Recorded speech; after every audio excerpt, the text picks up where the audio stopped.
Саламатсыздар ма? Бүгін біз CodeMonkey платформасындағы мұғалімдерге арналған ресурстар мен шығармашылық жұмыстар туралы айтатын боламыз. Ең бірінші өзіміздің басты бетімізге кіріп алып, сол жерде ресурсы, сол жақ беттегі орналасқан ресурсы для учителей деген жерден бассақ, осы жерде сіздерге мұғалімге арналған барлық ақпараттарды көруге болады. Мысалға, all solution дегеніміз ол тапсырмалардың әртүрлі тапсырмалардың жауаптарын көруге болады. Мысалға, ашатын болсақ, бізде бана викторина бар етін, банановый история деген. Содағы тапсырманың үстінен бассақ, бірінші тапсырманың кодын, сол жердегі міне тапсырманың жауабын көруге болады. Егер оқушы мен тапсырманың жауабын жаппай қиналып жатса, онда осы жерден көріп өзіңіз кеңес бере аласыз. Одан бөлек lesson plans деген жерде ол сабақ жоспарлары орналасқан. Яғни сіз әртүрлі курстарды сабақ жоспарларын өзіңізге көшіріп жүктей аласыз. Бірақ барлығы ағылшын тілінде болады. Соны ескере кету керек. Ағылшын тілінен қазақ тіліне немесе орыс тіліне аударып алсаңыздар болады. Одан бөлек кодинг концепт дегеніміз сол тапсырмалардың қысқаша теориялық материалдар беріп отырады. Мысалға, әр тапсырмада, мысалға, мынау кодинг adventure деген тапсырманың ішінде не өтесіздер, және де қай тақырыптан бастап қай тақырыпқа дейін қандай модуль келетіндігі, және де мысалға сол модуль бойынша мысалы простой цикл келетін болса, сол простой циклы туралы кішкене анықтама беріліп кетеді, және соның жазылу шартын көрсетеді. Мысалға, мына ұзақ кодты қысқаша осылай жаза беруге болады деп көрсетеді. Осылай сіздерге қысқаша анықтама, сипаттама беріліп өтеді. Ол әр тапсырманың, берілген тапсырманың өзінің несіне байланысты. Видеос деген аталып тұрғандай әртүрлі видеолар, яғни тақырыпқа байланысты. Менде қазір бірнеше ғана видео көруге болады, ал егер подписка жасайтын болсаңыздар, әртүрлі видеода барлық видеоға да қолжетімді болады. Мысалға, CodeMonkey циклы деген тақырып өтіп жатсақ, 8-ші сыныпта, соны 5-ші сыныптан бастап оларға үйрете беруге болады. Осылай видеоны үстінен басып, видеоны көре аласыздар. Мен қазір чаттан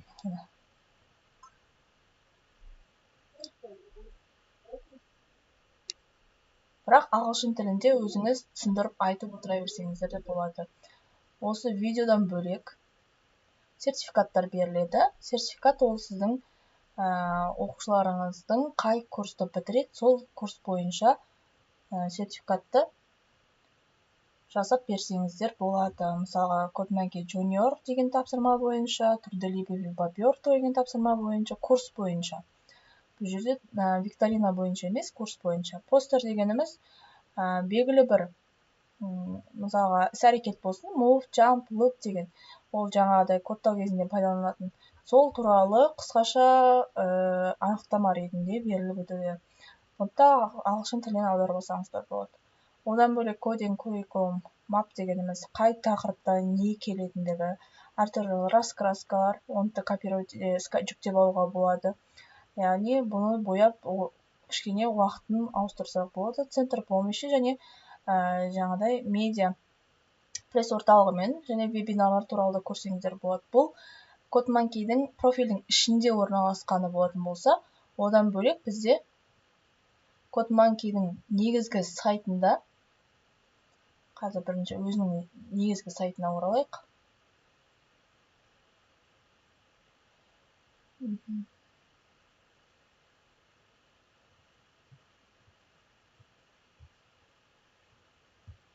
Өзінің негізгі сайтында, орыс тіліне қойып алайық. Ресурсы деген бөлімде сіздерге для учителей деген бар. Район бойынша, неге бойынша әртүрлі стандарт, қандай не істеуге болатындығы, новые возможности дегеніміз осы жерде қандай жаңадан шыққан ойындар бар, солардың бәрін қоюға болады. Одан бөлек ата-аналарға да бар, вебинарлар болады әртүрлі, оған да қатыссаңыздар болады. Ол вебинарлар бойынша сіздер мысалға мынау вебинар бойынша қалай сыныпты қосып және соларды басқаруға болады деген сияқты, қалай жұмысты бастауға болады деген сияқты әртүрлі видеолар және де көрсетілген. Одан бөлек вебинарлардан бөлек обзорлар бар. Бұл обзорда сіздер CodeMonkey платформасы арқылы не үйрене аласыздар.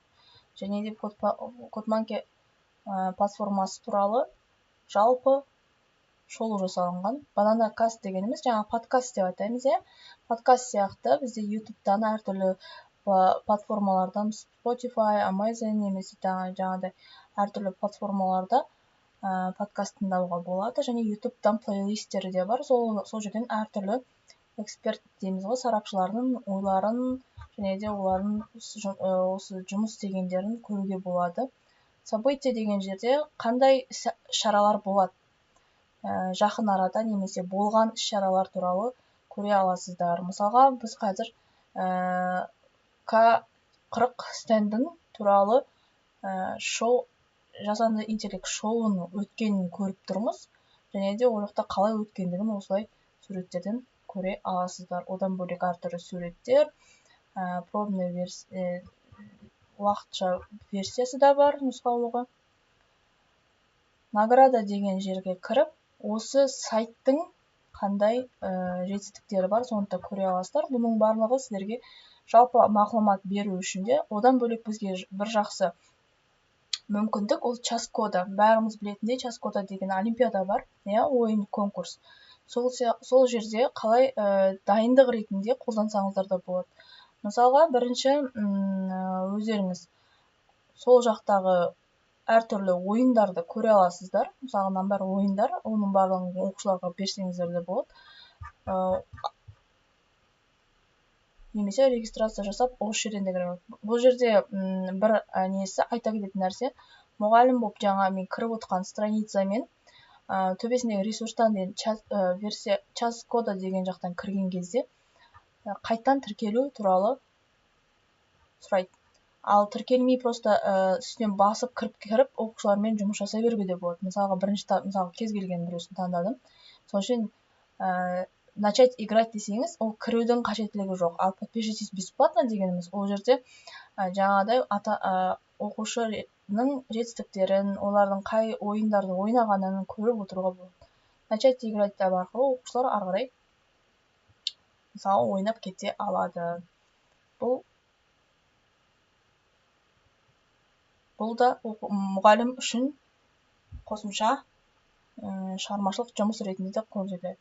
Ал енді өзіміздің сыныбымызға қайтып оралайық.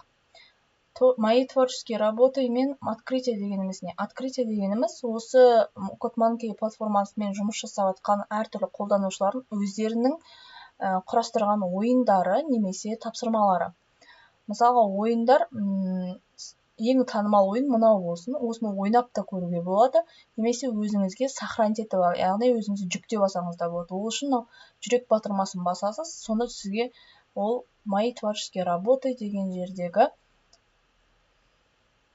мой профиль арқылы сол жерден көре аласыз. Жоғары жақта мой профиль, избранный да жерде өзіңізге ұнаған ойындарды сақтап отырсаңыз болады. Мои творческие работы деген бөлім, ол сіз жаңағы басқа қолданушылар сияқты өзіңіз де өз ойыныңызды құрастыра аласыз. Бірақ бұл тек қана подписка бойынша ғана қолжетімді болады. Егер сіз жаңағыдай уақытша версия бойынша көріп отырсаңыздар, ол сізге қолжетімсіз болады. Мысалы, менде қазір қолжетімсіз, сондықтан мен жаңа ойын құрастыра алмаймын. Жаңағы ойын бастап көрсеңіз, бұл Will деген қолданушының жасаған ойыны.